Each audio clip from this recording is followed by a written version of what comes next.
Okay.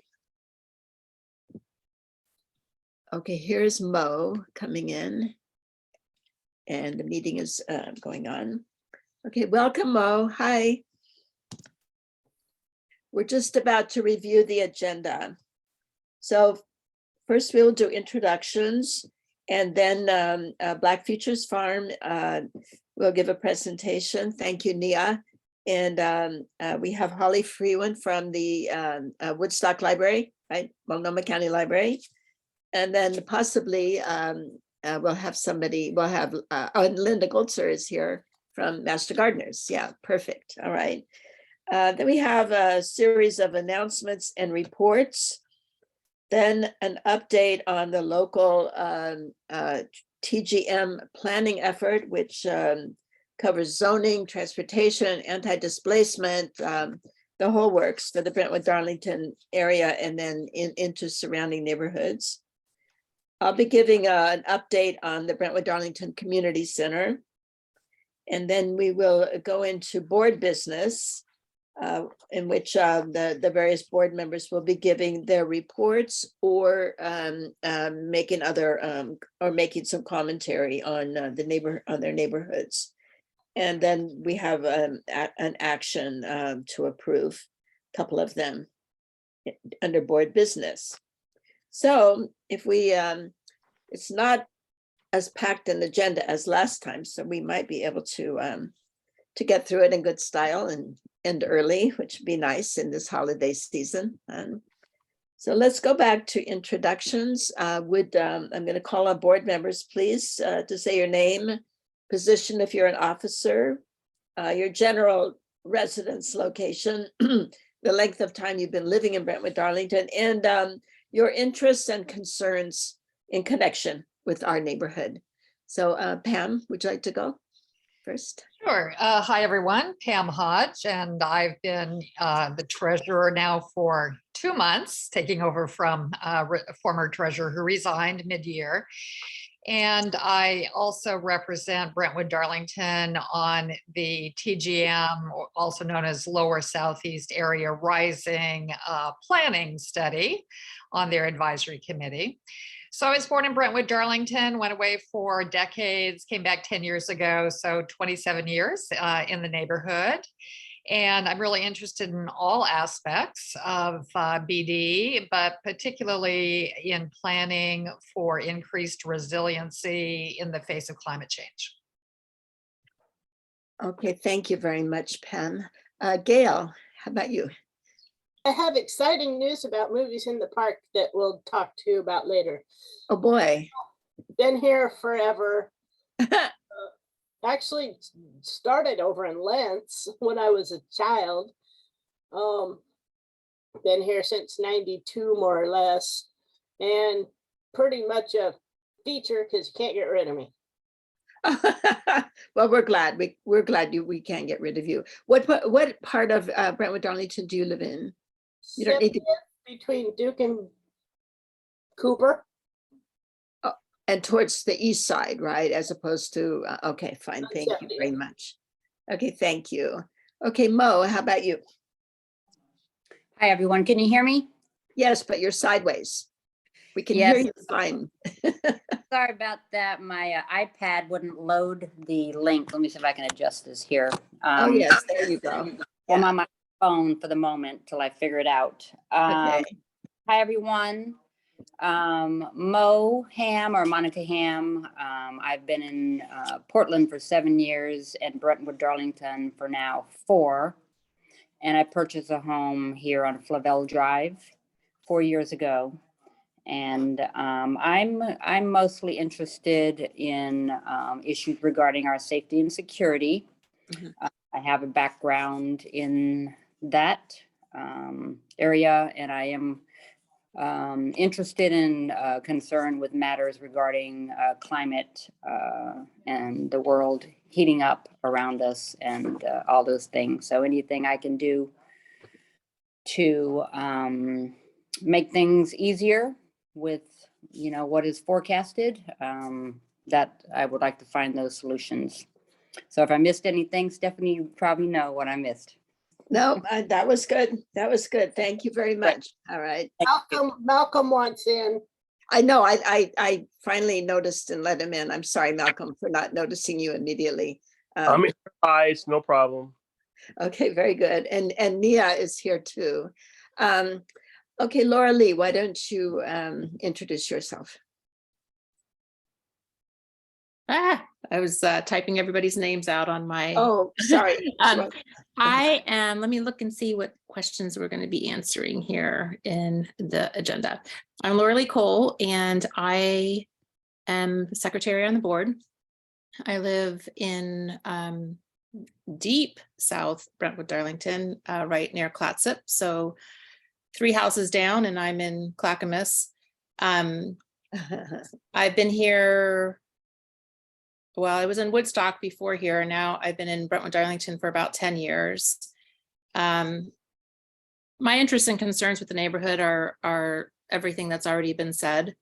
But also I am excited to come out of this COVID cloud and maybe start making our neighborhood a neighborhood again, and trying to have more interaction and meet new people within our neighborhood, not just the people on my street. So I'll be excited for the next year to try to come up with some sort of events we can hold to get to know one another better.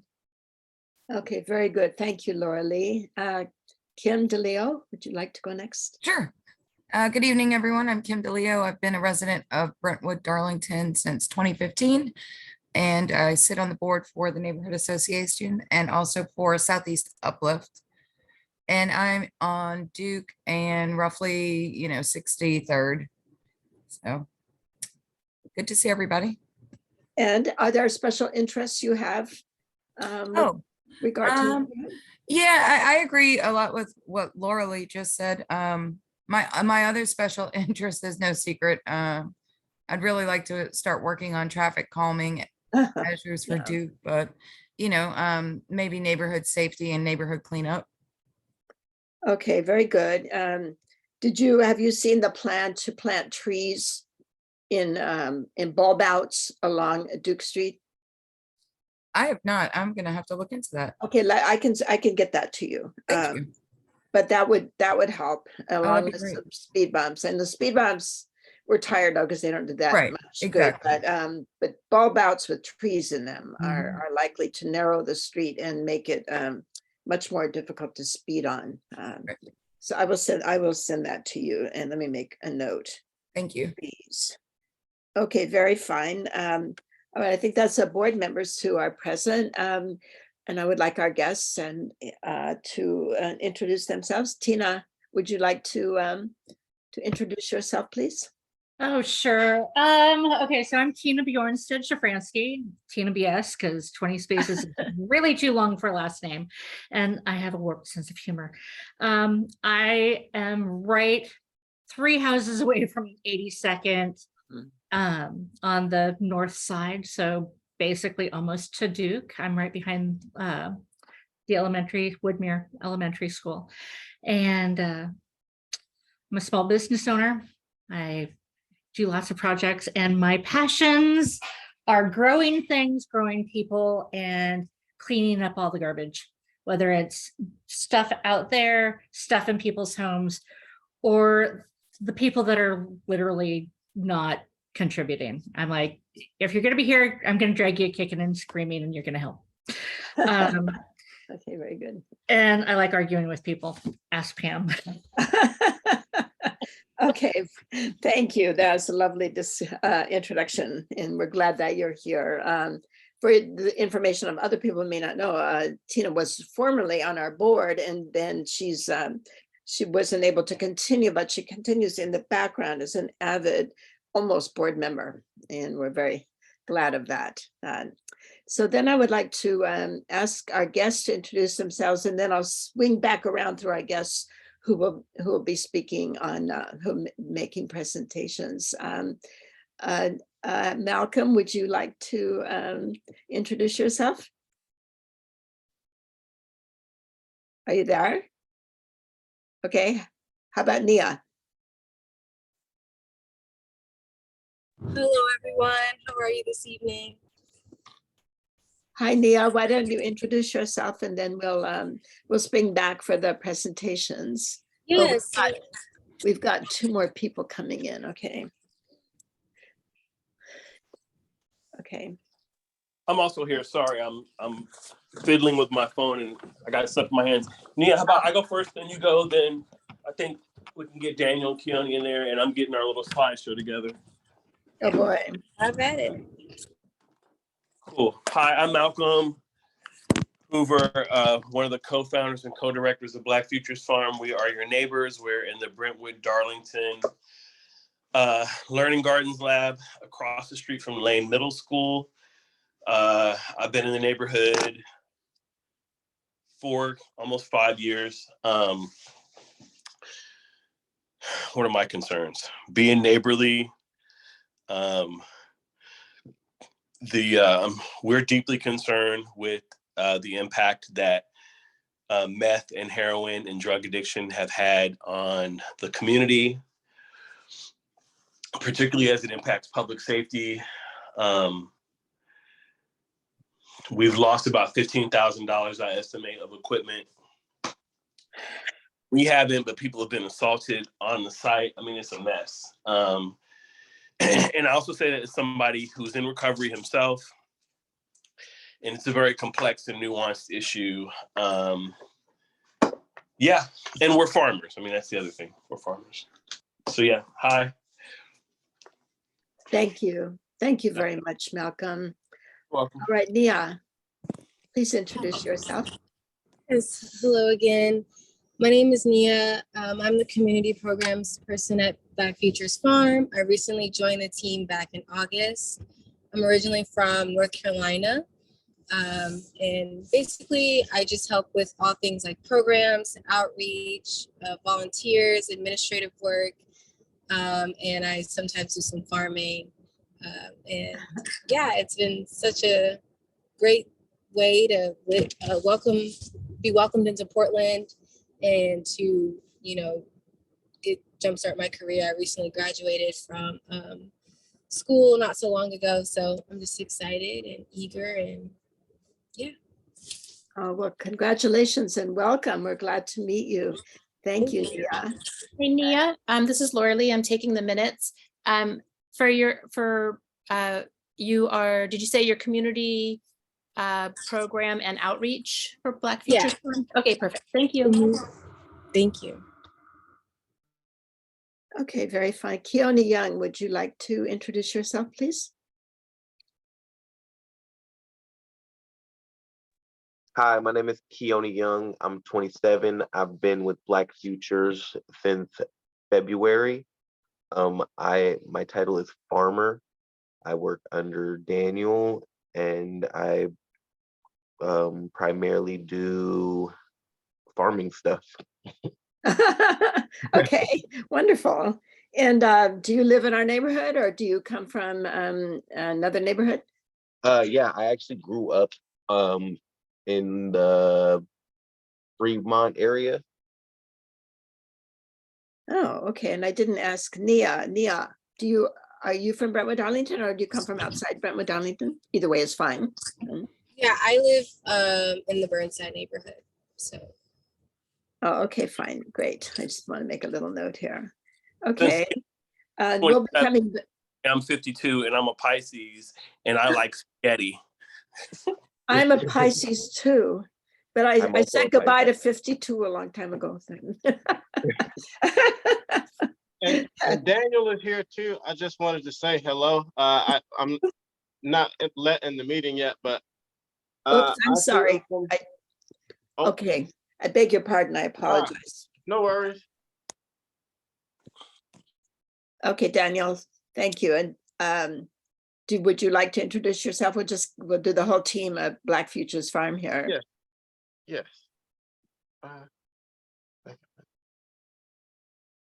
Can y'all hear me all right? Yes. Yeah.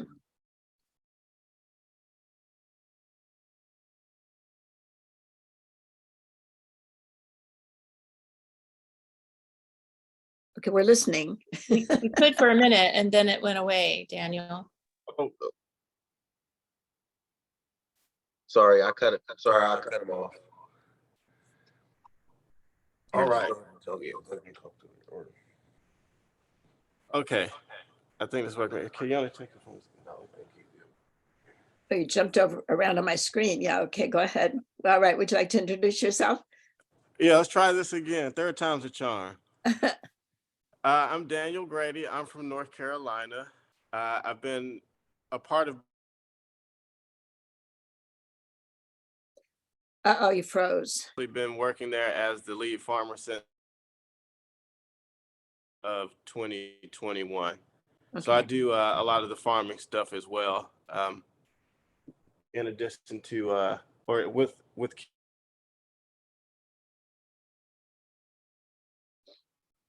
Horn area is where I reside. Okay.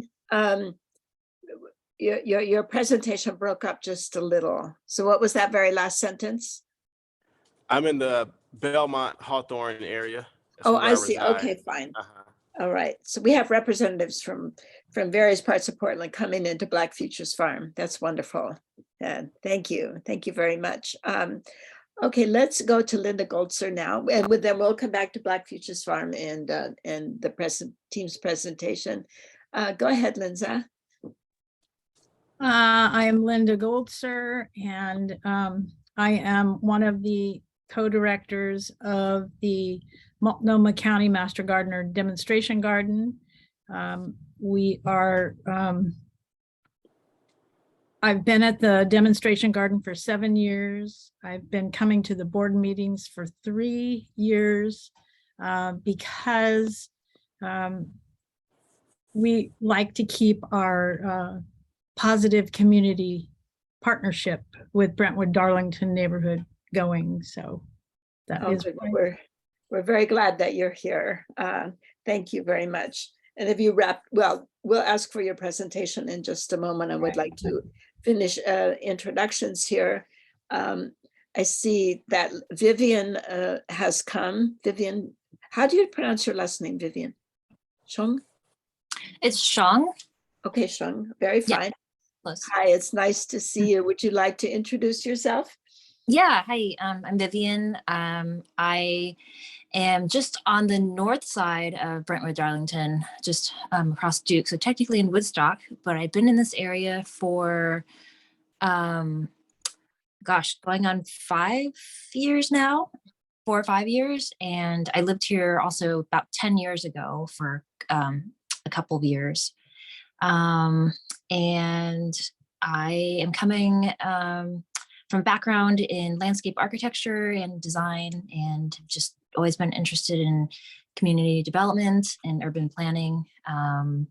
So yeah, this has been, I'm new to the board, but so far it's been very interesting. And every meeting we have has really interesting topics. So I'm looking forward to tonight's talk and presentations. Okay, well, thank you so much for joining us. We're very happy to have you on our board with us. And okay, Lisa J., would you like to introduce yourself? Sure. Let's see. Oh, there's my video. Hi, let's see, just moved to Brentwood Darlington. I lived in Woodstock for 3 years, and before that I lived in Anchorage, Alaska for 40 years. Oh boy. I'm a retired social worker, and I'm just interested in getting involved in this community. Oh, okay. Daughter and my grandchild live here as well. Uh-huh. Oh, very fine. Well, welcome. We're very glad to have you. Thank you. All right, let's see. How about Holly? Good evening, everyone. I'm Holly Freeman, and I'm the Woodstock Library Administrator. Hope to be there for quite a while. And I'm also making a goal to get to as many of our neighborhood associations meetings as I can. Just to share, my goal is to make sure that folks know what we're doing, how we're adding our programs back in. Thank goodness. We have in-person story time starting back up. And because Holgate and Midland are closing, those branches are closing, we expect to see quite a bit more patrons coming in from various places. And I just want folks to know what's available. And I hope at some point in the future to be able to share maybe a 5-minute brief little synopsis every other month or so, just so folks are kept Oh, that aware. would be lovely. Okay, we'll Yeah. put you on for January, okay? Okay, thanks so much. All And right, thanks, very everybody. I fun. can't wait to hear what everybody says. I beg your pardon? I Say it can't wait again. to hear more about Black Futures Farm. I'm excited. Yes, we're going there. They are going to give us a presentation here. Suppose we, Linda, did you have anything you would like to say about Black Master Gardeners and your wrap up of the year, and then we'll go to Black Futures? Sure. Well, the Multnomah County Demonstration Garden is located north of the transitional school near the Green Thumb Orchard. And it is a teaching garden. We grow produce so that we can learn how it's done, so that we can answer questions asked by community members who visit our site. In the process, we grow produce, and then we donate that produce to local food pantries. Things are pretty much quiet at the demonstration garden right now, but we're working sporadically to finish important projects. And excuse me, and of course, gardening never stops. It just slows down at times. Some of you may have heard that the demonstration garden had 2 big thefts in November. On the No, I 5th, didn't know. yeah, on the 5th and on the 12th, 2 Saturday nights in a row. In both instances, the chain link fence was cut on 57th near the orchard and on 60th near the LGL site. The cuts were fixed the very next Monday morning by Portland Public Schools maintenance crew. They just did it. That was great. We did police reports on both thefts, and we purchased newer and supposedly better locks. And what was stolen? Well, we had a lot of tools stolen, mostly power tools, and a lot of, we had 9 canopies stolen that we normally store there for our incredible edibles sale that we have once a year. The total loss was $8,000, close to $8,000 for the 2 weekends. And we're still waiting to see if the insurance claim will allow it to be 2 thefts instead of 1, since it was 2 separate instances. And that we did fix the fence and got better locks in the meantime. So if they say it's 2 thefts, we will maybe get by with just deductible. But if it's only 1 theft, then we'll be hurting. The good thing about it is that it happened in the late fall, and we don't really need that merchandise or those tools right now. And so we have several months until spring to replace that stuff. I'm so sorry. Yeah. Both. We do have a positive report, though. This year at the demo garden, we donated 1,576 pounds of produce, which translates to 5,338 servings of fresh fruit and vegetables for those in need. We enjoyed 349 visits to the garden from community members. That's from pretty much from April through September, or through October, excuse me. We hosted several events at the garden. Plus, we were involved with 2 events with community partners, you being one of them. All of the events were very successful. Oh, did you get your check from us? Pardon? Yes, we Did you get the did. check that Yes, Pam we sent? did. Okay, good. Thank you very much. We also learned many things at the garden this year, and we shared those ideas and information with ourselves, but we also, as of October, we're putting that information to good use with a new Come Learn at the Demo Garden monthly Zoom session. And it's just an hour-long educational session being held on the 3rd Monday of every month via Zoom at 7 o'clock. We're skipping December, so our next session is scheduled for January 16th. Everyone is welcome. So if anyone here would like the link to attend this next session, please let me know. I'll put my email in the chat. And our garden will reopen to the public in March. And we hope that you all will stop by and see us when you're out walking one day. Okay. Okay, and everybody send the best possible vibes for the insurance claim. Okay, we're very sorry that this happened to you. Okay, thank you very much. They did get, the Portland Public Schools maintenance camera did get a shot of the person, the thief. He was on an electric bike and he was carrying all of the canopies on top of a gorilla cart that he stole from us the week before. Oh, And gosh. but he knew where the camera was, so he had his head down, so no face shots. But, and you know, we forwarded it to the police, but I don't know what Okay. can be done. All right, well, you have our best wishes for the best possible outcomes. And both you now you've been hit, and of course, Black Futures Farm has been hit at least twice. And okay, thank you very much for your presentation. Thank you. And we'll love to advertise your Zoom meeting on our various platforms or whatever, and we'll do that. Thank you very much, Linda. Okay, so Black Futures Farm, Malcolm, you have a video for us? I can't hear you.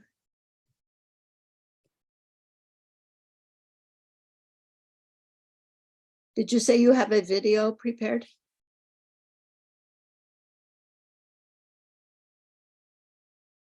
Let's see. I don't know what to do. Daniel? Yeah. It's me, it's not you. I'm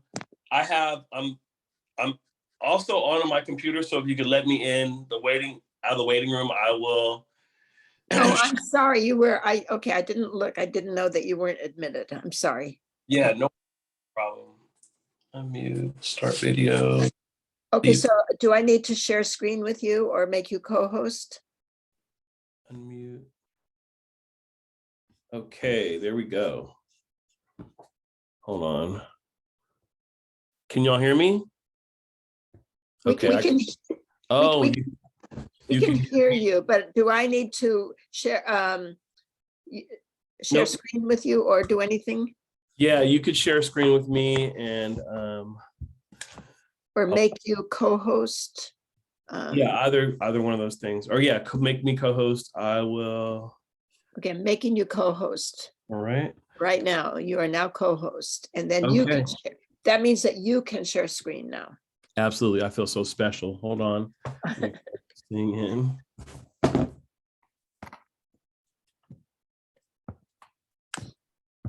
Bada bing, bada boom. How's that? Let's see. Got a fancy new home monitor.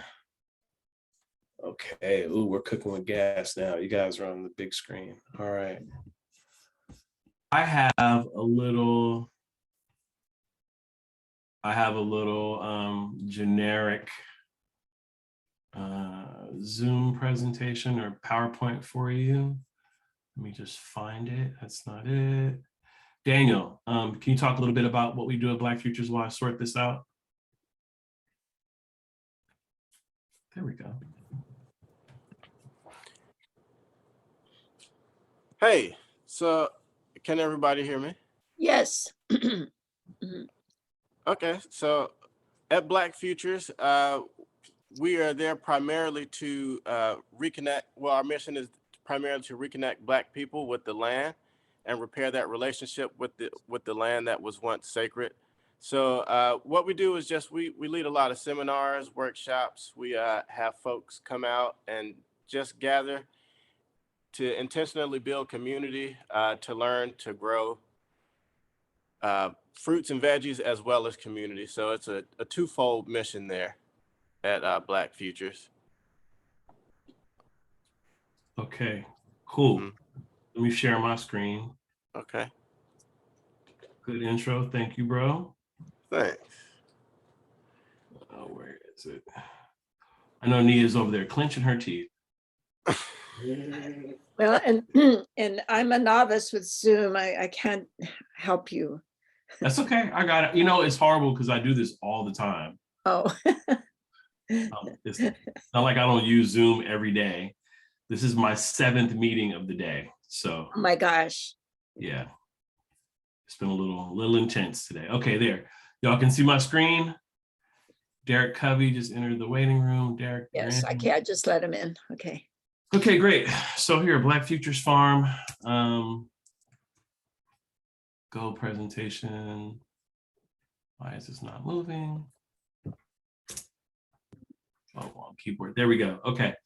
So to start off with a central question, and I'll run through this pretty quick, but Black farmers only account for 1.4% of the country's 3.4 million food producers. Black-owned farms account for less than 0.5% of total farmland in the United States, 0.1% of farmland, and I think that's generous. And Oregon is Black-owned. Black Futures Farm sits on 5.5 acres totally over at the Learning Gardens Lab across 3 sites, like 3 separate little plots. Our organization, the Black Food Sovereignty Coalition, holds another 5.5 acres at Howell Territorial Park out on Sauvie's Island. Our friends Art and Shantae they rent about 14 acres, 6 of which I think is under cultivation. The rest of it is forested. And the Black Oregon Land Trust just acquired next to Art and Shantae 19.5 acres. So altogether, that's just a few people that I know. I think that's 4 different farmers. No, so Sauvie's, there's 5 families who farm there. So there you go. There's almost 10 farmers and we have less than 50 acres altogether. And I just named you most of the Black farmers in Portland. So it's really horrible that there is so little access to land for people who were brought here as expert agriculturalists, is how Africans got to the US initially. Anyway, so why are there so few Black farmers in Oregon? If you don't know about the history of Black land exclusion in Oregon as a whites only state, I would encourage you to look that up. That's a picture of me at our first site, which was called We Grow out at 60th and Northeast Simpson. We shared an acre out there along with one of the farmers who's now at our Sauvie's Island site, Happiness Family Farms. We work together to create our own systems and build community. So our solution for the Black Food Sovereignty Coalition has been, in the face of exclusion, not to try to keep and ingratiate or to curry white favor or to gain access to white people's power and money, but to really sit down to see what we have amongst ourselves and to build up ourselves internally within our own community, mutual aid, mutual assistance, mutual cooperation. This is a picture from one of our conferences. We threw a conference. We had thrown them 2 years in a row and then the plague hit.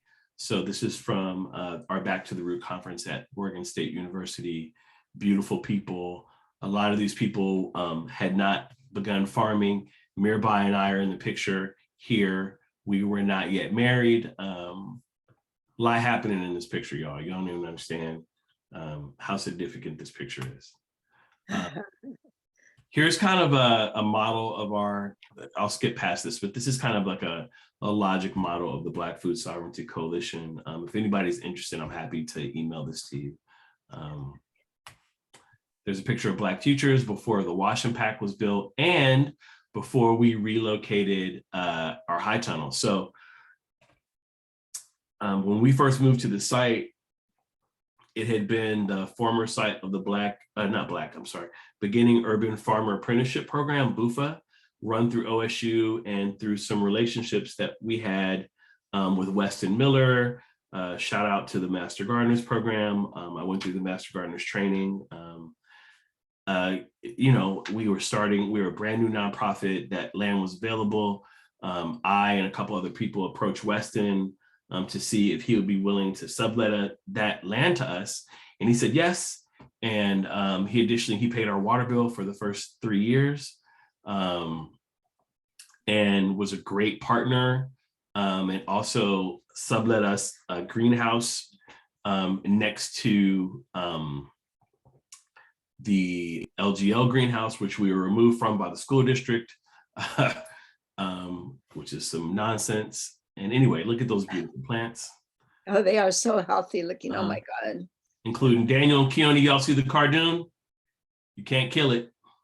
We just pointed that out. I don't it is anymore. Okay, it's already coming back. It is unkillable. So Black Food Sovereignty Coalition, which is our parent organization, runs a few different programs, one of which is called Grandma's Hands, which is a multi-generational Black cooking event where we take a traditional Black recipe from across the Black diaspora. So it's not just like Southern food or Northern food or, Yankee cooking, like my grandma says, but it is also food from the Caribbean, from Central and West Africa. And they sometimes remix the food and make it a little bit like vegan version or vegetarian version, or with a little bit of a twist. But all those have been videoed and will be up on the Black Food Sovereignty Coalition website. So people show, there's some grandmas and granddads who show how this food is prepared. The food that is prepared is harvested from our farms. Volunteers go out and then drive those components out to I think it was 60 different families. The families in addition get a stipend for participating, and that was funded under a wellness initiative, I think from Multnomah County. So it's a great program. It's grassroots, it's functional.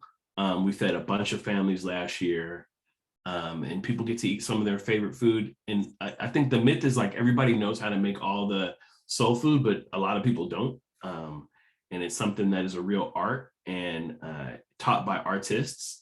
And if you have your own valuable family recipes, they change from person to person. So to have somebody to actually sit and teach you, hey, how does grandma make those cookies? Or how do you make your greens? Or there's a lot of things that we learn from watching other people. I chop my greens very differently than my friends chop theirs. I don't use pork. I use a smoked turkey leg. I have a different way of making them. Anyway, RBG Freedom Farm is our sister farm out on Sawby's Island, where 4 different families farm there. Pictured is Seven Waters Canoe Journey family. They are indigenous from many different nations. And they are a family, they are a group of people who go out, make their own canoes. That is the process of their rolling that log to carve it into a canoe, and teaches people how to really live, Native people, how these folks live and how they're modern urban natives, and to be in community across a bunch of different Native nations all living here in Portland. So they're also on Instagram, 7 Canoe Journey Family. I know I'm going kind of fast, but I don't want to take up all the time. And I want to show you these beautiful pictures. Okay, take your time. This is really valuable and fascinating. Oh, thank you. I'm glad you think it is. Another one of our programs is the Come Through Black and Indigenous Market. So there's Mirabai under that tent. And I think that is Alicia, guys, I'm not sure, with the leather bag. But and where was this is at 7th and Southeast Salmon. Actually, Daniel can tell you about the Come Through Market because he was the person who worked it this year. Okay. Daniel, do you want to say anything about it? Tell us about it. Sure. The Come Through Market was a lot of fun. It was primarily for BIPOC farm.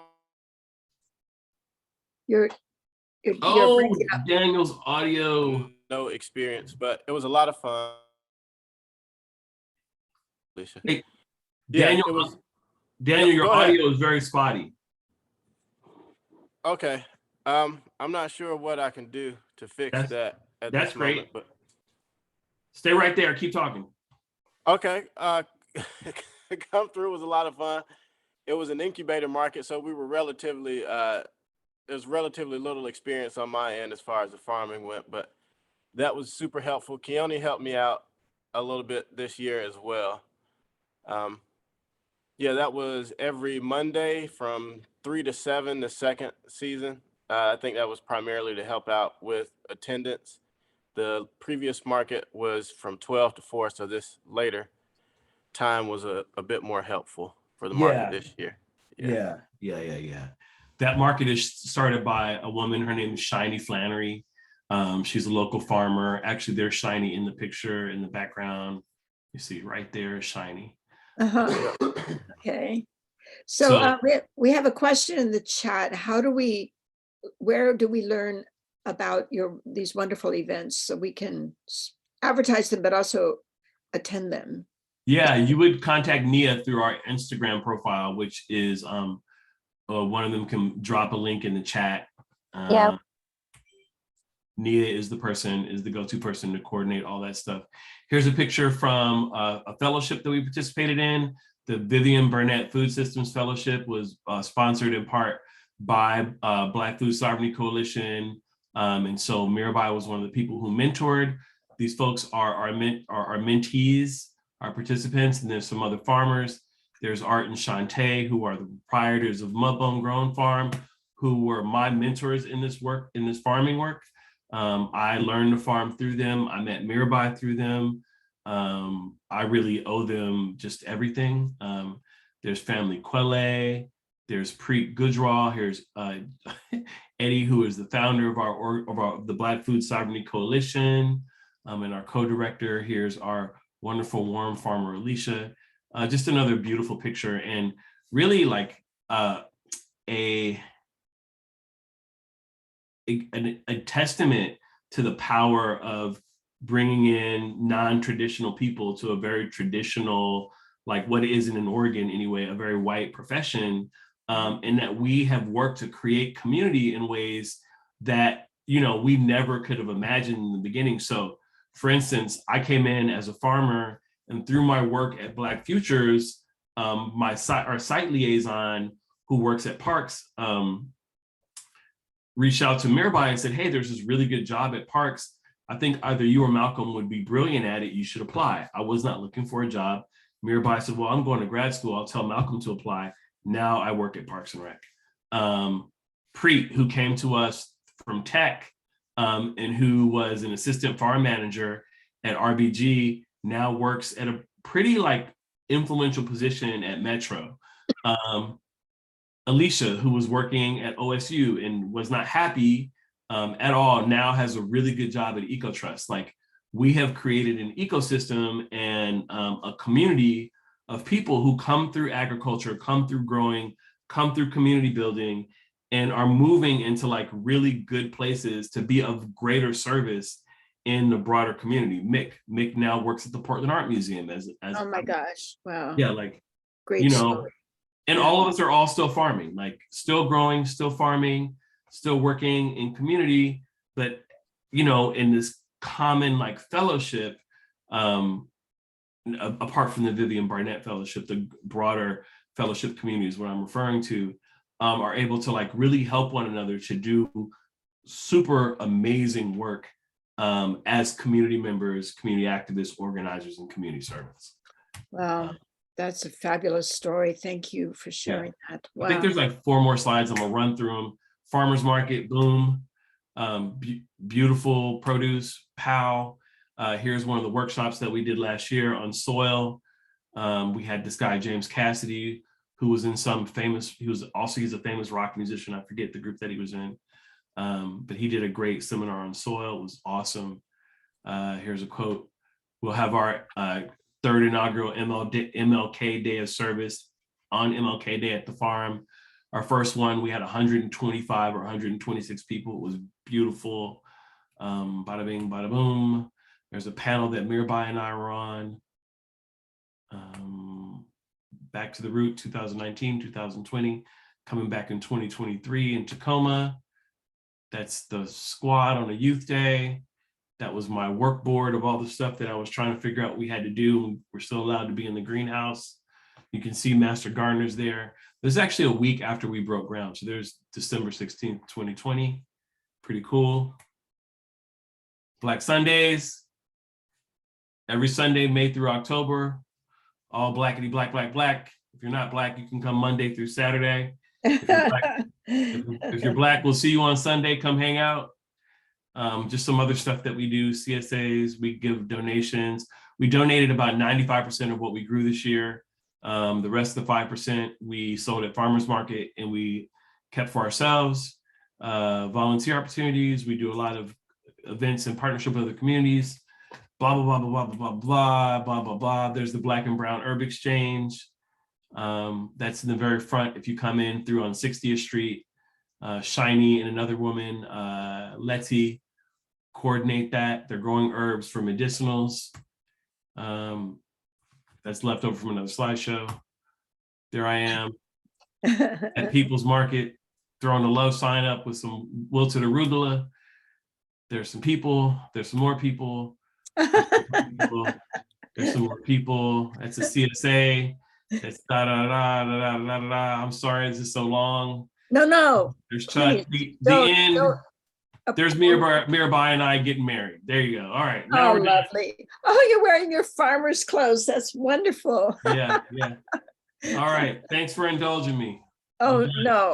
no, it was wonderful. Thank you for all that incredible information. And so we'll reach out to Nia to find out how we can learn about all your events and support them where we can and advertise them. And thank you. We're so grateful that you're in our midst. Oh, you're very sweet. Thank you. I feel the same. I mean, we also have been, hit by robberies and I know. Yeah. lost a bunch of stuff. And there's one individual before that was doing it who I had a very not wonderful confrontation with, where I gently admonished him not to come back at risk of his entire skeleton being, rearranged. Oh God, was that recent? Forcibly. No, it was during the summer. Well, that's still fairly recent. I also know where they sell the stuff. So if you want to know where your stuff went, I have a pretty good idea of what happens to it. And I also paid those people a visit and told them some facts. So I see a couple questions. I'm gonna let Daniel, Keone, and Nia answer questions. Like I said, I've been talking all day. So thank you all. God bless you.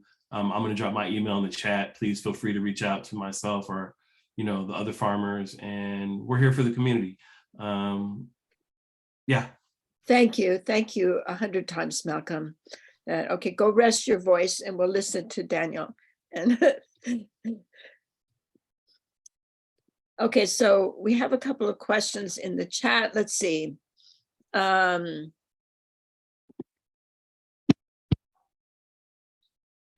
Okay, so Nia has posted some links that people can use, and how do we stay in touch to attend your events and markets? Okay, then she has posted responses to that.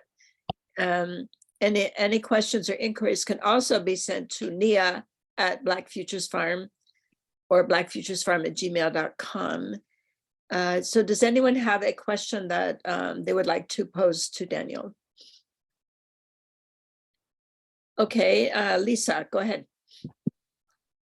So I wanted to ask, how can we best support Black Futures Farm? And do you have a current CSA, and how do we sign up if that's a possibility?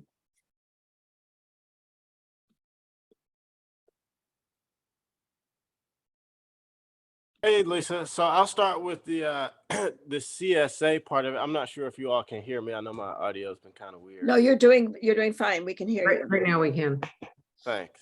So as far as the CSA, we're going to get that started at the turn of the new year. So fairly soon here.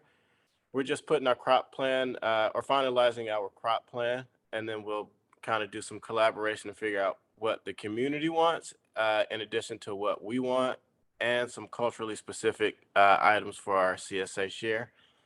What else? What was your other question was how to support Black Futures Farm. So we do have volunteer days, and if the physical aspect of it isn't for you, we do have a spot on our page for donations if that's something that you would like as well, or like to contribute with.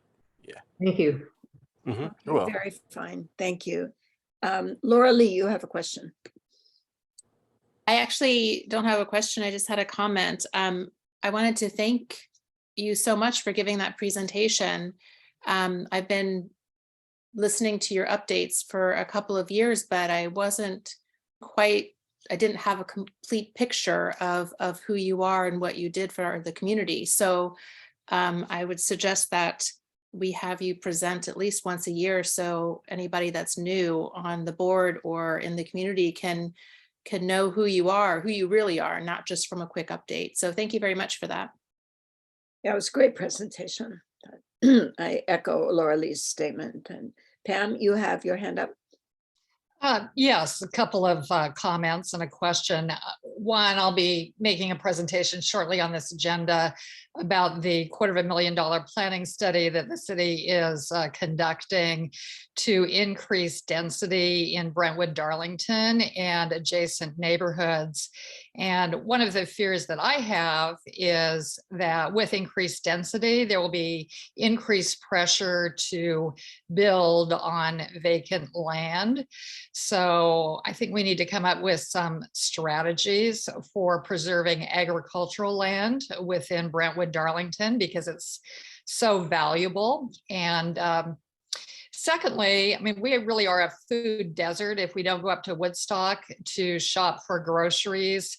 Brentwood, Darlington itself, as you're probably aware, is populated by convenience stores with very little or no fresh fruit and veggies. So I've started talking to some of these markets about whether they would be open to including like a cooler for fruits and veggies. So I'd love to chat with you at some point about that idea and whether you currently have enough production or would in the future to sell some of your produce, not only through CSAs, but also directly to markets in this neighborhood. Food for thought. Oh, okay, thank you very much, Pam. Great, okay. All right, any other questions for Daniel? I have a question. What did you grow this year? Just real quick. I'll see if I can run down a list really quick. I'll see if I can do it in alphabetical order. Arugula, asparagus, beets, carrots, collards. What else do we have? Cucumbers, radishes, turnips, flowers, onions, peppers, tomatoes, zucchini. Wow. It seems like I think that's a lot. Yeah. And we have sweet potatoes. Wow, that's an amazing variety. Yeah. That's fabulous. Okay, thank you very much. Daniel, you left out corn, cucumbers. I got cucumbers, corn. Oh, okay. We also grew corn. We had squash. We had like 3 or 4 different types of squash. 18 mature fruit trees. So we didn't have cherries and huckleberries this year, no plums, but we had a huge bumper crop of figs. Well, not huge, but the figs that we did have were delicious. Grapes. We have grapes. Oh my God, grapes are awesome. Oh, really? We have berries. We have a wonderful bounty that we've only begun to touch. Oh my gosh. Okay, that's fantastic. Thank you. I am really quite bowled over by the amount, but also the variety of everything that you've got going on 5.5 acres. My goodness. And so, well, congratulations. And I also want to know, do you have a more secure situation there as far as theft is concerned? I hope. Daniel or Malcolm? We do. Okay. Oh, go ahead, Daniel. I had missed that last part. That's why I didn't answer immediately. Oh, I just wanted to know, it was so upsetting, to learn about the thefts at Black Futures Farm. And so I'm asking whether you have a system now or more secure protection for your items. Yes. Yes, we do have a fairly complex system at Black Futures to where we keep our stuff relatively safe. I do think the verbal warning helped quite a bit. I'll bet it did. Yeah. But yeah, but we've got some physical measures that we've taken out at the farm to keep our stuff pretty secure. Okay, good. All right. And so you, Malcolm, you encountered this person in the midst of executing a theft, or what happened? Oh, my friend Frank. Oh, Frank. Oh my gosh. Yeah, I know. everybody knows Frank. Indeed. So I caught Frank napping. We've caught Frank not quite stealing, but maybe in the act of preparing to steal. And then I caught, like, I'm from Philadelphia. I think that's important for me to say that. Like, I'm from Philly. I grew up in Philadelphia. I didn't grow up in Portland. I also, I like to think that I'm a very peaceful person, but I have limits, and you can't take things from me and expect me to allow you to walk around unbothered. So I don't believe in that. And Frank is a person and an adult suffering from addiction and apparent mental illness, and I have compassion and empathy for that. I'm also a person who has a drug addiction problem, and I'm in recovery now for 6 years. So I really believe in compassion. And also, I told Frank, not compassionately, that if I found him on our farm again or anywhere near it, there were going to be some very severe consequences visited upon his person, and I would find him and visit those consequences upon his person. And he hasn't been back. But some other people replaced Frank and have also been caught on the PPS camera. We are going to be putting up cameras soon, and a laser guided hawk, and possibly some pepper spray and explosive mines. So, just let me know if you're coming out there so I can give you the map across the minefield of booby traps. Okay, all right, fine. All right. I'm so sorry. We talked at the demo garden, we talked Jokes. about moats and alligators. Yes. Oh, moats and alligators. Yeah. Okay. Definitely need an alligator, possibly a lion. Okay. Well, thank you for sharing that with us. I'm just devastated that you have to deal with this at all. And Frank is a catch and release, right? I mean, how many times has he been taken into police custody? It's dozens from what I've heard, and they just turn him loose again. And he's out there causing harm, and he shouldn't be out there. He just punched a couple of the gardeners in the face. Yeah, I was going to mention that. Linda, I'm not sure if you were there when that happened, but it's Jane. He hit Jane in the face, and he bothered Carol while Carol was composting some apples. Those crab apples. That was over in the community garden. The community garden. Yeah. I was there that morning. Yeah. No, I wasn't there. So Frank has been caught and released over almost we're close to 4 digits worth of times now. It's been hundreds upon hundreds of times, not dozens. Wow. Oh. And he's known specifically for violence against women as well. Oh, and I see from Holly is posting that the library is no stranger to this kind of violence also. And so, well, all right. Well, we've got to hope that we can get the forces we need to put an end to this kind of violence and harassment and destruction. It's not okay. Totally with you, Malcolm. It's not okay. And we all are. And okay, well, thank you for that fantastic presentation. I can't tell you how valuable it was. And it doesn't, it was well worth the time spent So don't worry about that. That was, we really needed to hear from you. And as the more the presentation unfolded, the more I realized how wonderful it was to know what all is going on with you and all your farmers. It's just fantastic. So thank you. Thank you very much. And all right, well, we would like another presentation in another year, but we'll ask you to check in throughout the year. But we don't want to harass you, but we welcome your presentations anytime. And we'll be in touch with Nia about getting people's questions answered and about putting people in touch with your events and markets and so on. And then I'm hoping to create a community calendar on our website, and we'll have you there. If I succeed, if we succeed, you're going to be prominently displayed on our community calendar all through the year. So, okay, thank you very much. Go and have a wonderful holiday, and we're just so glad that you're in our midst. Thank you. Okay, so Good night, everybody. Thank you so much. Take care. okay, good night, Malcolm and Daniel and Nia. And I don't know if Keone is still there, but thank you all very much for coming to us.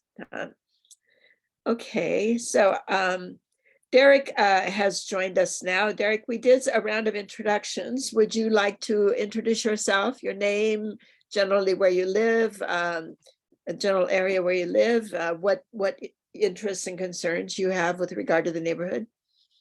Wow, that's a lot. Okay, your name. Okay, my name, I'm Derek, and I moved in the neighborhood in 2012, and I live across from the Insight Meditation Center at 66 and Duke. And yeah, my interest is just getting people connected in the neighborhood in a positive manner. I was involved in the neighborhood association in the Richmond neighborhood, which is further north and to the west. If you think of Hawthorne to down to Powell, I think Cesar Chavez and Division is like right in the middle of that neighborhood. But yeah, so I like to be a positive influence and get people connected in the neighborhood, especially when I see a lot of negativity on places like next door. I think people are looking for a place to connect, but then they're also looking to avoid negativity. So I don't know if that's possible, but that's kind of my goal. Okay, very fine. Thanks a lot, Derek. Okay, so we spent a lot of time in Black Futures Farm, but I hope you share the same viewpoint I have, that it was really valuable. And so we'll try to move quickly through the rest of the agenda, and we'll go on to announcements of public interest. And I can pull up I can share screen here and pull up the agenda for a moment on well, it would help if I pull up the agenda first, just a moment.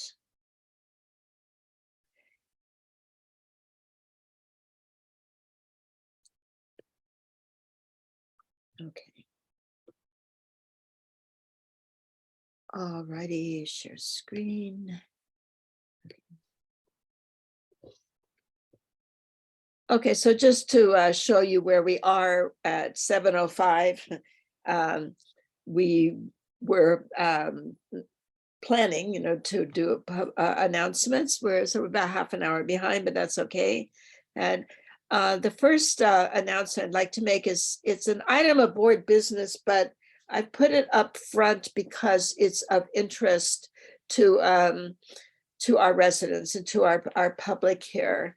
And it is, I'm asking the board to approve a proposal from me and from Tina Bjornstad Zavransky to conduct an electronics recycling event towards the end of March. In fact, we have a date now, April 1st. When we get to January, we're going to have we're going to bring up events with the board and discuss what kind of events we would like to have throughout the year and how we would accomplish them and so on. But because Tina has this valuable event already organized, and she carried it out once before with very successfully. I took the liberty of accepting her offer to present or to conduct the recycling effort again. But I would like the board's approval, please, to do that. Because if you don't want it, we don't have to have it. But I'm hoping that that you will like it. And so I first, Tina, could you just give a little description of what it is and what you would like to accompany it? For example, the bicycle. And So everybody who knows me knows that I tend not to do small things, right? I'm like, go big or go home, right? So before the pandemic, we did in September of 2019, we did an e-recycling event at the community center, and it made, after expenses, it made about $600. So it was kind of small, but it was a first event, and it was really, really phenomenal. It was, 3 hours worth of work and a profit of $600. So I'm like, okay, well, I really wanted to do that again, but I can't go small. So I had been in communication with a gentleman named Andrew, who operates Bikes for Humanity over on Powell. And he agreed to do a bicycle parts and bicycles themselves collection while doing an hour-long free workshop on bicycle maintenance, especially since this would be start of spring when everybody is getting more active. Those that are more sunny day kind of bike riders would be more prone to show up. Parents would be teaching their kids how to, it's a great option. But he does ask for a donation, and that's included in the proposal, right? So I put a full proposal together. It includes expenses, which most of which can be covered through communication grant and another one that Stephanie had found. So Metro, yeah. The Metro grant, it would actually cost BDNA almost nothing. It would be very, very, very, very cheap, like a couple $100 tops. And then I had talked to a gal who heads up the Master Recyclers program. And she's like, yeah, we could totally go ahead and send somebody over, have some information, just have a table, not doing a collection, but passing out information. And then, of course, BDNA would be having a table sharing information, going, hey, this is who we are. This is what we're doing now. This is where our future lies. Because everybody's just coming back together and doesn't even know. In fact, literally, Lisa on here had been asking on Facebook, going, hey, where's the BDNA neighborhood meeting tonight? This was just over an hour ago. And several people piped in of, I don't know, haven't heard much from them. Don't know if it's even still in action, whatever. So it'd be a really great way to present to the neighborhood, hey, BDNA is still here, still an active force. Here's our current intent, right? And so they'd have information, BDNA would have information. And then I was talking to Lee Witt, who's in charge of one of the neighborhood community gardens. And she agreed to, she's actually got the seed box library. And she's like, yeah, I could have somebody at a table. We could pass out information for permaculture and the neighborhood gardens and Master Gardeners programs and workshops, and have the community come together and do a seed and seedling type of a plant swap, just an organic kind of a neighbors coming together, not a really formatted paid thing.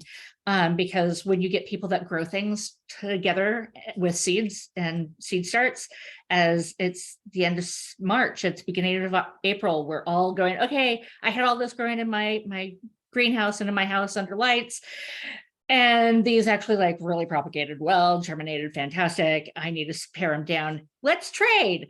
They start talking and they get very, very, very happy and prolific in their information sharing. So that was kind of my proposal. And then the typed up proposal that I sent to Stephanie includes how many people, how much before the event, and how much after.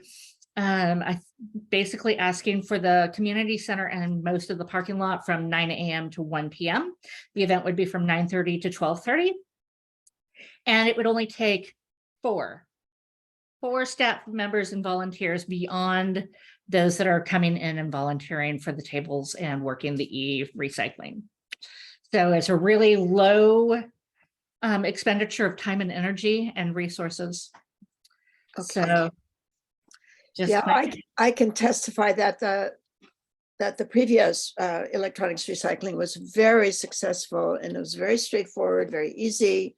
So adding bike repair and maintenance and seed swaps is a nice touch, but again, it's very simple. And so I think that this is a highly doable. Plus, it's a way of getting people to the Brentwood Darlington Community Center. It's a way of reminding or telling people we are working with Impact Northwest to open up the center to the community. And so here's a joyous, useful event that places us right there at a community center with a new future. So I would like, thank you very much for that description, Tina, and thanks for all your work on this. And so it looks like April, I've talked with Russell Wozniak, and he said April 1st is open to us, so I reserved it. But now I would retroactively, like I ask the board to please approve our holding this event. And so I am making a formal motion that that the board approve my proposal, or our Tina's and my proposal, to conduct an electronics recycling event on April 1st at the BDCC, and it would have these extra components to it. I second. Thank you, Gail. And is there any discussion? Any questions, objections? Okay, good. All right. Then I'd like to call a vote on it, please. And let's. I would like to add to the motion too, approval for me to apply for funding from Metro's Refresh Fund, which is available to equity focus areas, and we are an equity focus area. So there's extra money available from Metro now for cleanups through this Refresh Fund, as they call it. So actually, it's a two-part motion. Let's do it again. Approve my proposal, our proposal to hold this event, and also approve my seeking funding from Metro. So that's my motion. Do you want to try again, Gail? Aye. No. Thank you. Third. All right. So I take a vote. Pam. Aye. Kim. Aye. Derek. Aye. Gail. Aye. Stephanie. Aye. Vivian. Aye. Okay, and let's see. I can't see you all, so I have to look at my list here. Laura Lee. Aye, but Stephanie, can I wanted to ask a quick question. Oh, sure, absolutely. I'm sorry. Yeah. go ahead. With the email that you sent about a motion to approve, had you mentioned earlier that we don't motion to approve it, we move to approve? Yeah, we move to approve. Yes. Okay, I just wanted to make sure. Okay. My response is aye. Oh, thank you very much, Mo. Aye. And let's see if we got everybody. Casey is not here. Vivian has already weighed in. So I think that is the entire board now that we've. All right. So that is a unanimous vote to support our recycling, our e-cycle effort. Thank you very much, everybody. Really appreciate it. And then, as I said, in January, we'll discuss what else we can be doing throughout the year that we have the capacity to do. Okay, so next action, and this can also be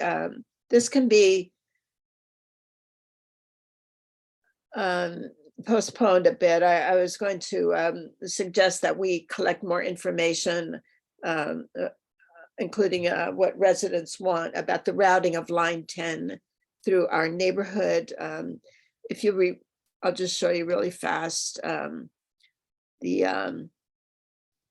At present, line 10 goes along Steel and then goes on Harold Street, and it goes as far as the Mount Scott Community Center, which is what, right here, I guess. No, right.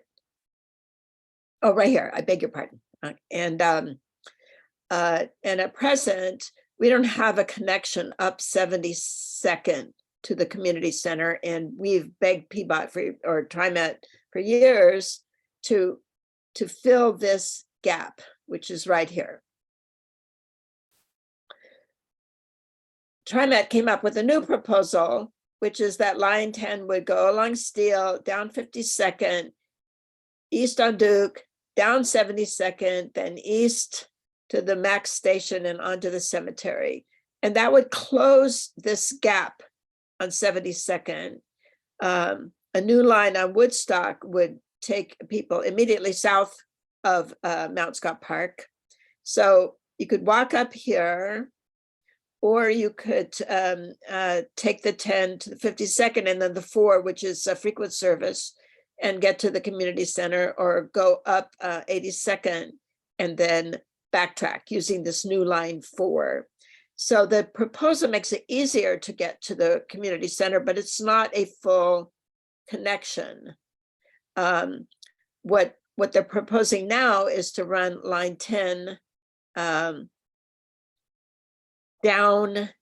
It would come out on it would continue on Harold, but then run down 72nd through the middle of Brentwood Darlington. So let's take this up later. We've learned that we have some breathing space with regard to the proposals that are in the TGM plan. I just wanted to show you what the line 10 question is. So where should it be routed? Where do we want it? So I'm going to hold off right now on proposing that we take any action yet, and we'll address it again in January. But before I leave though, are there any quick questions about line 10? Laura Lee. I think it's a really good idea to wait till January, because I think it's a longer discussion than we have time for tonight. But maybe we could send something out to the board members before January to kind of let us know what we're talking about with the whole Duke versus Woodstock line 10. Yeah, I can do that, and I'll make a new map that shows you better what the different proposals are. So thank you. I will do that, Laura Lee. Thank you for that suggestion. Okay, let's go on. Speaking of TriMet, though, let's go on to Derek. Derek has an interesting announcement to make. Okay, can you hear me? Yes. Okay, good deal. Anyway, yeah, I joined TriMet recently as a bus operator. And if you're curious, I had a little health scare, and I found out my health insurance that I had was not very adequate, and it got quite a shock. And so I was talking with some people, and we were joking about joining the government. But I know some TriMet bus operators, and I knew they had a shortage, especially a lot of people retired during the pandemic, and they've actually scaled back a lot of the routes. But I thought for fun, I was joking with my wife, it's like, they've got excellent health insurance there. And so I went into the bus operator training program on August 1st, and I've been driving the 75 through our neighborhood here, or actually, I guess I go through the edge of our neighborhood. I do that Monday, Tuesday night. I also do it on the weekends, and I do the 6 on Friday. But TriMet does need bus operators. It's a great opportunity. I'm not sure how long I will do it, but I'm having fun doing it. And if you know of anybody interested, I'd be happy to answer any questions they have, and they could even ride around with me if they wanted to. Any questions? So you're part-time, TriMet's hiring part-time and full-time, right? Well, that's a good question. What I found was they're currently training just what they call full-time. And so they do have part-time, or what they call the mini runners, or mini runs, but they're pretty much focused on training the full-timers. Once you're a full-timer, you can step down and be part-time. And so I have that option. But when I first signed up, you sign up for like 4 months of work at a time. And so I've signed up to be full-time, but I am driving in the evenings. So basically I start driving like on Friday at 3 and the other 4 days at 5 p.m. So it's kind of nice for me. I have the whole day free to do things, and I'm still active as a realtor. So it's kind of a win-win for me. I see. But Okay. they are just the training programs geared for full-time operators at this time. Yeah. Okay, all right, no, that's good information. So so we'll post that on the website as a takeaway from this meeting and say, you know, there's some good employment opportunities And they there. can reach out and talk to me about it. I'm happy to share that Okay. with them. There's Okay. also, if you're curious, if you know of anybody, you know, I might do this for a longer time if I was a little younger, but my agenda was to get some health insurance coverage for, you know, I'm 63. So I'm looking for some excellent health coverage for the next 2 to 3 years. That's my agenda. And I think I'm pretty forthcoming about that. But I think there's a lot of great opportunity if somebody's younger, they want a career. Also, the bus operator is the gateway. Once you are past the bus operator training, you can go into the light rail training. So basically, if you want to be a light rail operator or even operate the streetcar, you have to become a bus operator first, and then the other opportunities open up for you later. Oh, that's So, interesting. yeah, And so so do you end up with a what is it, a class C or something driving? that's the other thing. Some people do that. My wife also thought it'd be nice. I get some excellent health insurance, and I'd be able to drive our RV in my retirement years. So, but yeah, you end up like the third or fourth week. Well, if you don't pass, they give you a couple opportunities. Otherwise, you drop out of the course. But you get a CDL, and you get endorsements for air brakes and passengers. And so what that means is the bar is a little higher than just hauling freight around, right? With a tractor trailer and so on. You're hiring, you know, you're moving human beings around. So the bar is a little higher as far as, you know, accountability and responsibility and competence. But they have an excellent training program, and it's free, and you get paid to do it. So I think with their advertising, it was $25 an hour and some change.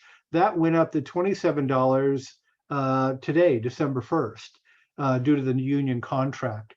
And so, but you get paid, training is paid, and you're getting trained like 40 hours a week, and you're actually working like 8 to 5 is a training class, and you have weekends off. And that goes for approximately 7 weeks.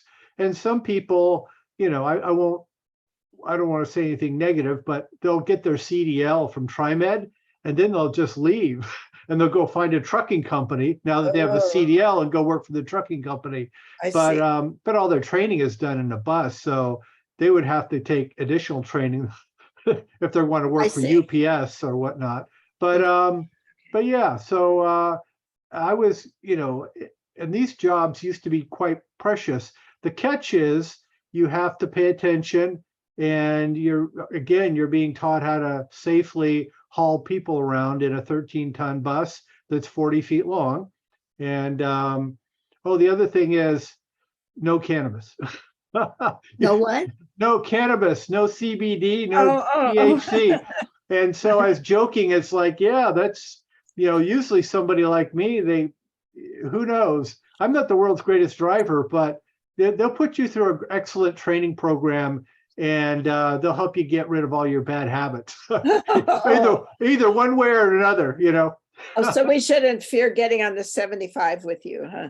No, you shouldn't. Okay. And but it's a great opportunity. But I think there's a shortage, and it's interesting. These jobs are, you know, I went to college and have done a lot of other things, but you know, what a great job to just walk into. I mean, I was excited just to be in the training program, and it's just, it's quite exciting for me. I'm probably good for about a year of doing this, especially working in the evenings. And, but I'm thinking for other people, depends upon where you are in life, but you don't need a college degree to do this. You just Yeah. need a clean driving record, a driver's license, and be able to pass the drug test. And, and then of course, pay attention. Well, if you don't, Well, so yeah. you'll end up with they'll straighten you out. Oh, okay, Kind of very like boot fine, camp. yeah. Yeah, kind Oh, of like thank boot camp. If Thank you, you for that presentation. I think we better Yeah. move on, but really Okay. valuable, and Yeah. we'll spread the word. TriMet and needs people can buses. reach out to me Okay. as a resource. And full disclosure, I do get a referral fee if I'm able to get someone into the system, and they Okay, great. last through the training program or whatnot. But I'm happy to get them on the bus, and they might Okay. want to see what I do, and also answer any questions while I'm driving the bus. So Oh, anyway, okay, very, very fine. Thank you very much, Derek. That's very You're welcome. valuable. Okay, good. All right. Let's see. The next item has to do with trust reduction effort. I'll describe this in January. We're running out of time. Also, gas stoves are hazardous to your health. I'll leave it at that. There's information in the attached report. Let me just show you the map of how Brentwood Darlington voted on charter reform. Here we are. We're green. We're not the darkest green meant the highest percentage of voters voting for charter reform. We're just we're the next shade down, but that means that a large percentage of people in Brentwood Darlington voted for charter reform. They've had it with the present government. So I thought that was very interesting. There's no pink in Brentwood Darlington. Okay, and we'll see. We're going to see what happens. It's going to be very interesting. We're going to have 3 representatives to relate to on city council. So we'll see how we do on that. Okay, let's go on to our update on the TGM planning project from Pam, please. Sure. Thank you, Stephanie. So for those of you who attended last month's board meeting, we had a very extensive overview of the TGM grant, also known as the Lower Southeast Area Planning Study. So I think since time is running short, I'm going to give a fairly brief recap of that. And I'll put in the chat the website address for the planning study so that you can delve a little deeper into the source documents if you would like to do that. And as Stephanie mentioned earlier, the timeline keeps moving and getting pushed back on this study due to COVID and staffing issues.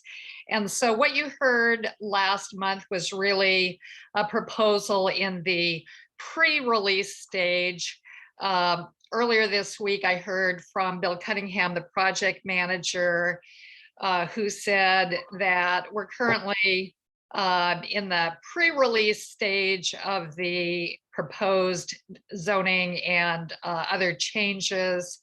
The discussion draft goes public in March, and that even after that time, comments can be made before the plan is formally considered by the Planning Commission, which is tentatively scheduled for June. So you heard last month a really early version, even though the planners and the advisory committee that I've been sitting on has been working on this plan now for about a year.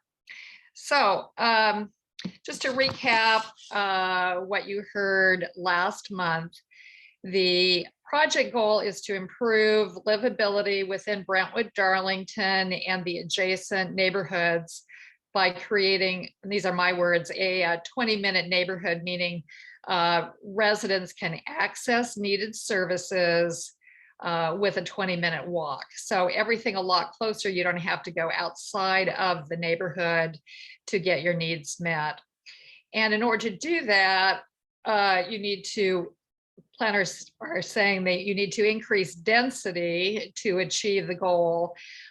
Increase density both in terms of housing to support demand for these services, and then also attract more businesses to the area. So you need both increased housing and commercial density.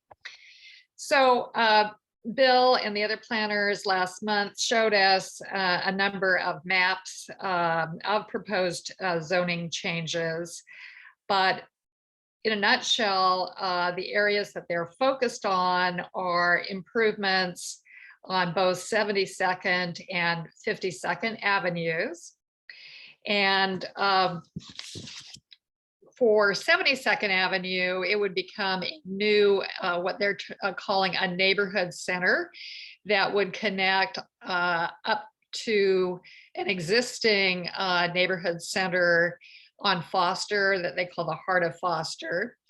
And then it also runs east to the improvements slated for 82nd Avenue. And there was a whole other planning study done a few years ago that you can Google called Build a Better 82nd Plan.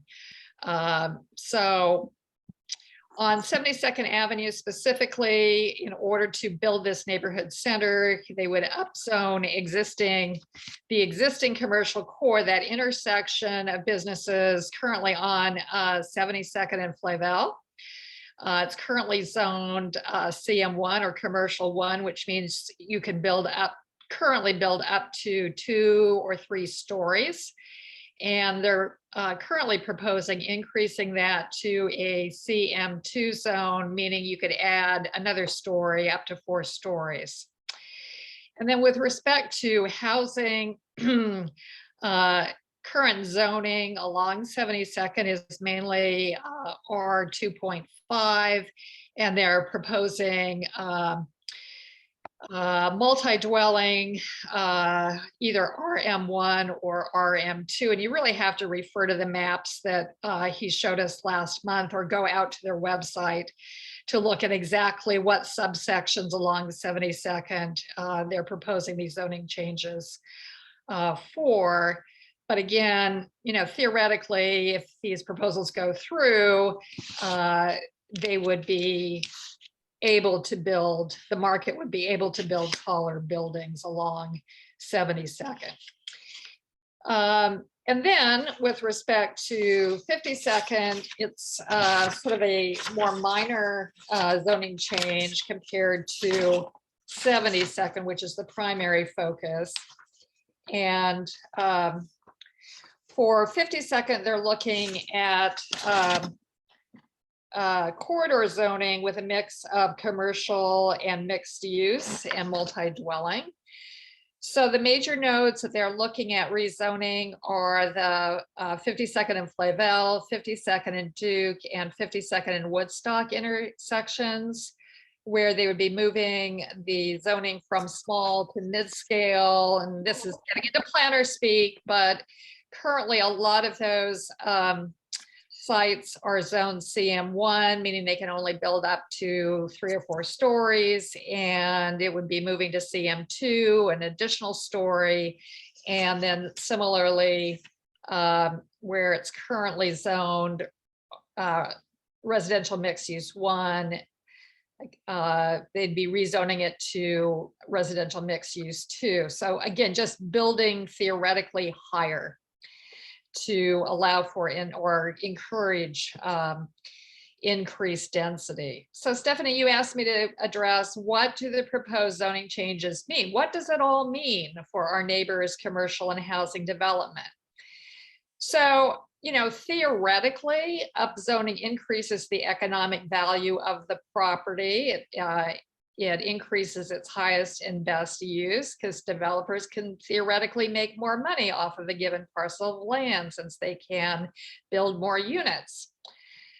But that's theory. In practicality, we're thinking that short term, it may have no impact without government incentives or stimulus, because it's really depending upon market conditions. The planners, make this blueprint And then it goes planning commission and then on to the city council. But they're not actually building these amenities. The market needs to do that. Longer term, however, because the value of the property is now more appealing to developers, residents and existing businesses could be displaced. Renters, because their landlords could decide to redevelop the property or sell it to someone who will redevelop it. And property owners, like existing small businesses, may just receive down the line, an offer that's so attractive that they can't refuse. And so some of the existing small businesses possibly could move to, a less expensive neighborhood. So that led the planners to put together a draft anti-displacement plan because they know that it's not desirable, to displace people from their current neighborhoods. So I sent the early draft of this anti-displacement plan out to the board earlier this week for comments, and planners are telling me that they're seeking feedback now on the draft. And it really is in planner speak. So I'm having trouble myself really understanding the full import of this.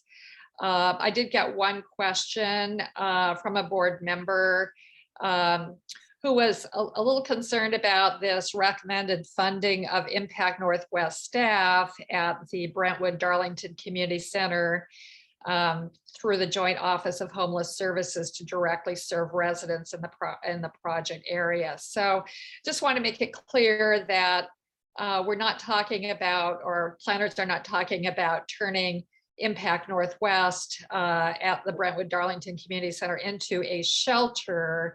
What they're talking about is adding staff to counsel and guide Brentwood Darlington residents through the maze of government programs that can help them stay in their current location. If they're tenants, there's a lot of renters assistance regulations on the books, and there's potentially some incentives for small businesses that would prevent them from moving out of the neighborhood. So that was one of the main takeaways that I was looking at when I first read this draft anti-displacement plan. And the second one that jumped out at me is this possibility that the planners mention of for 72nd, talking to Prosper Portland about a neighborhood prosperity initiative like the city has arranged for other areas of the city. I think even Lentz was designated as a neighborhood prosperity initiative. And we've seen the fast track development that's occurred in Lentz in recent years. So those are some, key talking points that I put together. I can open it up for questions. I'd also encourage you, given the short time frame on the agenda tonight, send me your questions and I'll just consolidate them and then send them to the planners for probably a much more in-depth and knowledgeable response to your questions. Okay.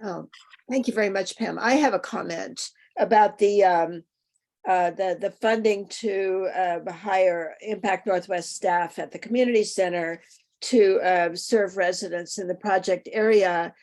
When we met with Andy Nelson, the executive director of Impact recently, we asked him, where do your clients come from that you help in your averting homelessness program? And he said they're referrals basically from Kaiser, Providence, some nonprofit agencies.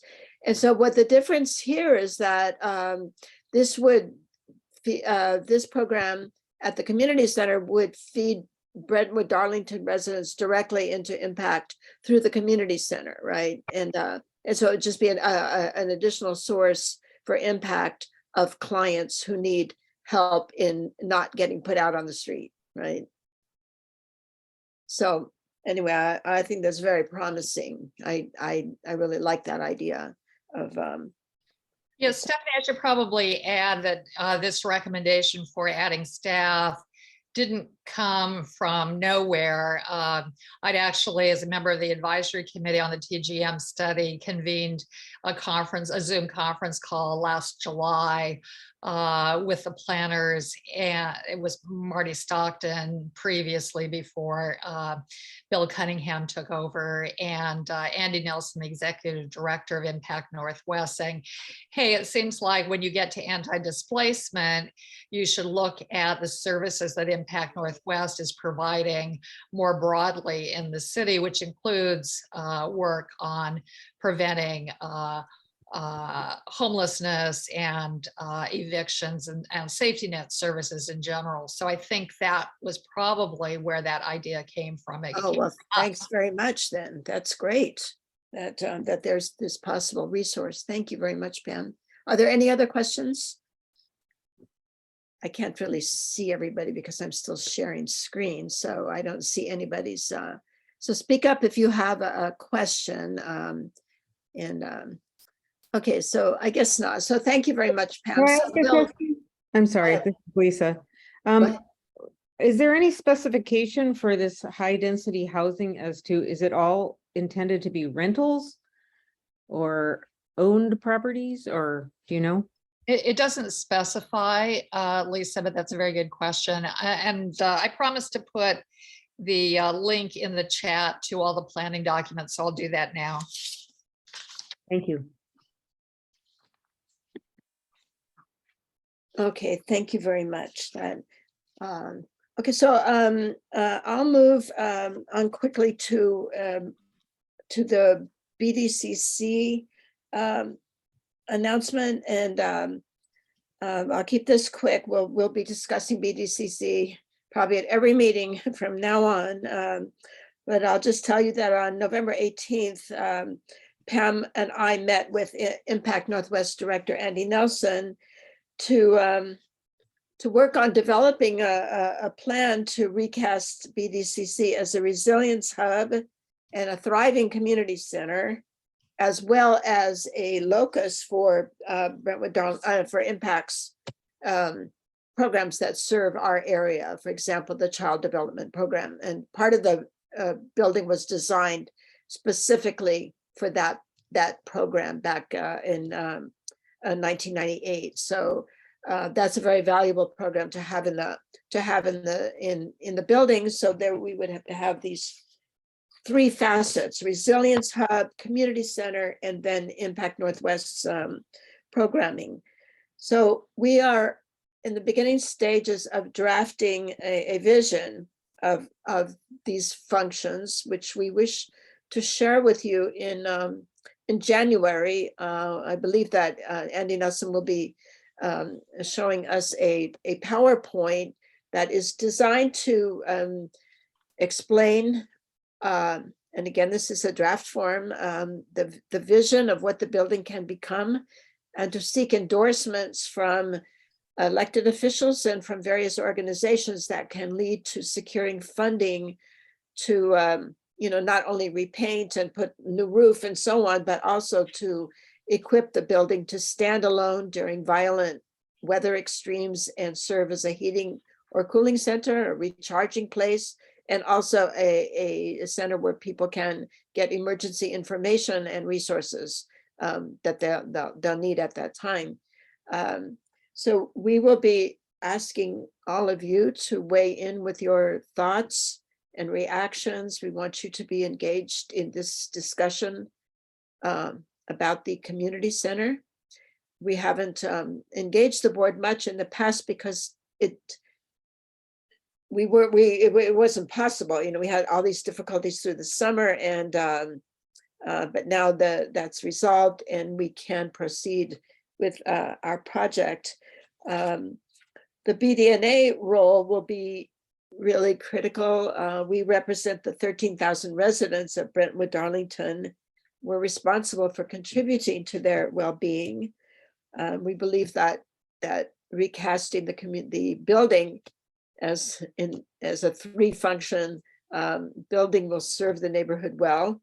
And we will need to educate our residents and get them excited about it and willing to or very interested in it's becoming a place where they can meet up with their friends. This is something we've heard repeatedly from residents. We don't have a place where we can meet our friends. And now it's going to be possible to for the building to become that way. So we may be calling on all of us, me included, to spread the word and table at events and let our neighbors know, post on social media and so on as we go forward with the planning with Impact Northwest. So there'll be more in January, and we'll look at the PowerPoint and react to that. And we'll send you information, and we will seek your ideas and feedback. Yes, Pam. Go ahead. Stephanie, I just did time check. It's 8:20. We've got 10 more minutes, and we've got a couple of mandatory action items we need to vote on because of externally imposed deadlines. Treasurer's report can wait, for instance, but we've got a deadline on the communications grant. Okay, fine. So that's enough on the BDCC, and let's go directly to the board business. Minutes can wait as well if you guys want until next month. On the minutes, okay, thank you, Laura Lee. All right, all right, Pam, why don't you go to your items? Okay, thank you, Stephanie. Oh, thank you. Go ahead.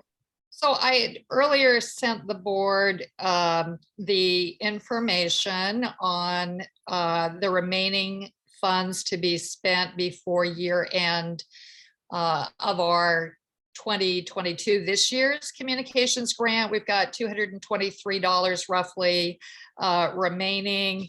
And I'm recommending that we use that to print an additional 1,000 copies of the BDNA brochure at an estimated cost of $288. So it would more than eat up the balance of our $500 communication grant for this year. But we've got enough money in our Advantage Credit Union checking account. It's about $7,000 to easily absorb, whatever extra that is, maybe $50 extra. So if I may, I'm going to move to use the balance of our 2022 communications grant to update and reprint the BDNA brochure with any excess cost taken from our Advantage Credit Union checking account. Is there a second? I will second it. Okay. Do we have any discussion on this item? Would that include the inserts that go in the brochure as well? No, that is separate. Okay. And so I will bring that to the board probably later in the year. Okay. But right now we have this deadline of submitting receipts to use up the balance by 12/31, and it had to be approved by our board in advance, which means it has to be approved today. Okay, thank you. That's what But I we're wanted gonna to get know. we're gonna get to the inserts. Don't worry. I'm ready to vote. I'm done. Thank you. Oh, okay, very fine. Thank you. All right. If there are no other questions, no further discussion, let's do the roll call. Gail? Aye. Pam? Aye. Laura Lee? Aye. Mo? Aye. Kim? Aye. Stephanie? Aye. Let's see, Derek Aye. and Vivian? Aye. Okay, very good. I think that's all of us. All right, it's unanimous. The motion to spend the funds, as Pam has described, has been passed unanimously. Thank you. Okay, thank you very much, Pam. All right, that's good, and a huge amount of work. I just want to let everyone know went into figuring out where we stand and what we need to, what we should spend and where it should come from and so on, and meeting a deadline that's coming right up. So thank you very much for doing all the hours of work, Pam. Really You're welcome. I appreciate it. learned a lot. So there's a part 2 to this, and that Yes. if we want a $500 communications grant for next year, 2023, again, we need to submit that proposal by December 31st, and it has to be approved by the board first, which means it needs to be approved tonight. Second. Okay, So my motion, based upon the material, I have to tell you the motion first, is approve submission of our 2023 Sewell Communications Grant proposal totaling $500 to fund the following communications activities. Update the BDNA website. For example, it might buy an hour of WordPress consulting assistance. We've tentatively budgeted that in our line item breakout for Southeast Uplift at $150. To regular community outreach, such as monthly mailings to new residents, which could be the inserts. We budgeted $150, which leaves us $200 for community outreach for annual events, such as ads, flyers, or swag, such as blinking bicycle lights. So that's my motion. Is there a second? Second. thank you, Gail. Okay, any discussion? Okay, let's call the roll on that one. Yeah. Gail, Aye. Pam, Aye. Laura Lee, Aye. Mo, Aye. Kim, Aye. Vivian, I Derek, Aye. and me, aye. Okay, so that's all of us. That's unanimous. Thank you, Pam. Okay, so that secures us our $500. If we didn't go through this exercise, they were going to cut our communications funds way back. Yeah, you forever. better lose it. So we need to use it. Yeah, so very good. Thank you again for that, for the finishing up this year and then getting us going on next year, Pam. Thank you very much. You're welcome. Okay. All right, so good. We have that treasure action required. If you don't mind, let me go down to my action real fast here. I'm hoping that we could have a little board retreat in January, February, whenever we can get the BDCC reservation, order some good food, talk about the future, just get together as a board in person briefly. And go ahead, Kim DeLeo. Yes. You've raised I know that we're short on time, so I just wanted to say that I think that's a great idea. We just had a retreat for Southeast Uplift last weekend, and it was really nice. Oh, good. Okay, thank you for Really that good. Thanks. that affirmation. I think it would be fun too, and to have it at the BDCC where we can lay out a nice lunch on the counter and get together and talk about the future and review the past a bit, I think would be just lovely to do. So I will be sending information on that. But in the meantime, I have a motion to make. I move that we approve $300 in spending of BDA funds for that retreat. And that can be expensed against some funds, some mystery funds that are being held by Southeast Uplift. And I'd like to get those off the books if possible. So I move that we approve $300 for a board retreat in January or February. Do I have- I'll second. Yeah. Okay, thank you very much. All right, any discussion or questions? Okay, let me call the roll. Gail, Aye. Pam, Aye. Laura Lee, Aye. Mo, Aye. Kim, Aye. Vivian, I Derek, Aye. and me, aye. So did I miss anybody? I don't think so. I think we're okay. All right, that was a unanimous approval. Thank you very much, everybody. And then quickly, I just need to add something to the November minutes. So this, Laura Lee, this is especially for you. We should enter that back in October, I polled the board via email on approving approving my going to the TriMet board to say thank you for the really great bus route changes that TriMet made through our neighborhood. They benefit us so much. And so board members responded affirmatively. So I would like that noted for the minutes, please, Laura Lee, in October. And I did go to the TriMet board and thanked them for these changes that they benefit the neighborhood tremendously. And in fact, the changes respond to every single thing we ever requested from TriMet. The one little thing is the closure on 72nd between Woodstock Boulevard and Duke Street. And that's just due to the fact that it's very difficult to deal with line changes in our area. And I think they did the best they could. And if our country ever gets around to funding public transit the way it should, we can solve that problem.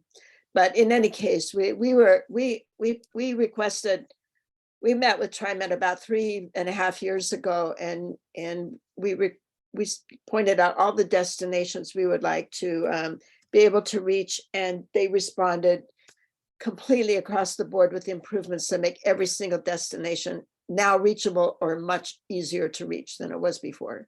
So I did go to the board. I did testify on behalf of the neighborhood association.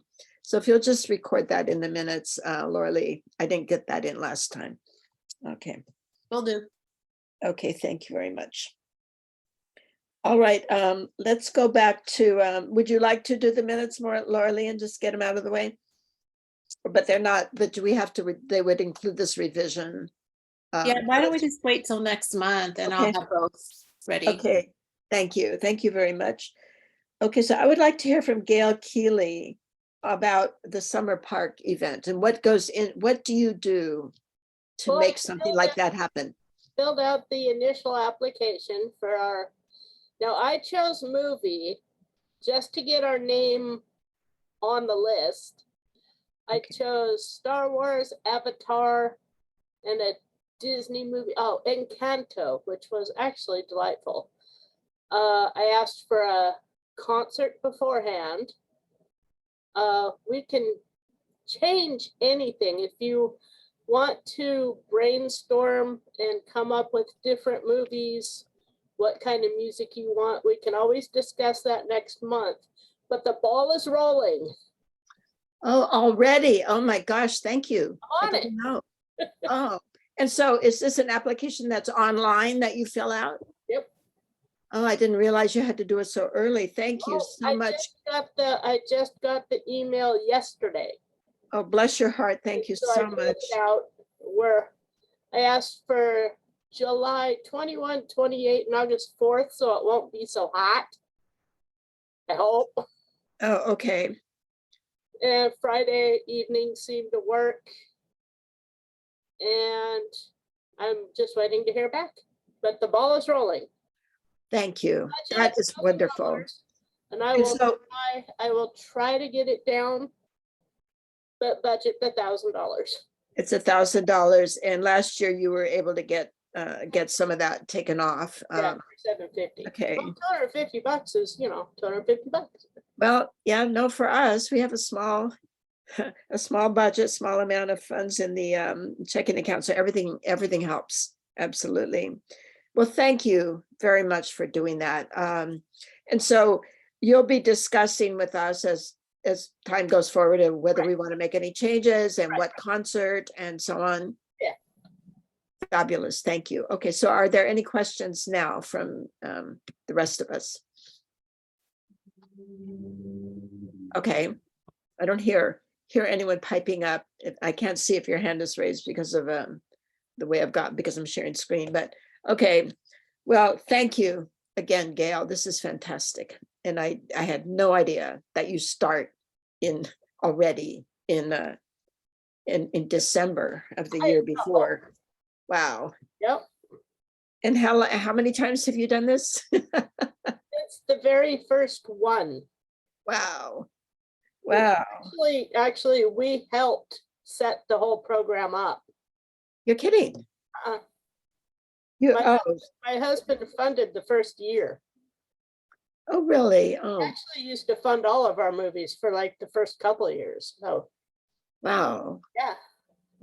Well, thank you for that, even though we weren't there. That's a wonderful thing to get going. Okay, that's terrific. That's a great report. Okay. All right, let's see. We have, we're now past time, so I want to consult you. What do you think? Should we go a little longer or shall we wait for December and, I mean, January, and we'll catch everybody up? What do you prefer? Let's wait for January is my vote. Yep. Okay. All right, this has been a long meeting. We didn't have any breaks. And we will catch up in January then with our various commentaries and reports here. Okay, all right. Is there anything else, anything that anyone would like to bring up? Or are we ready for cocoa and bed then? I'm ready for eggnog and rum.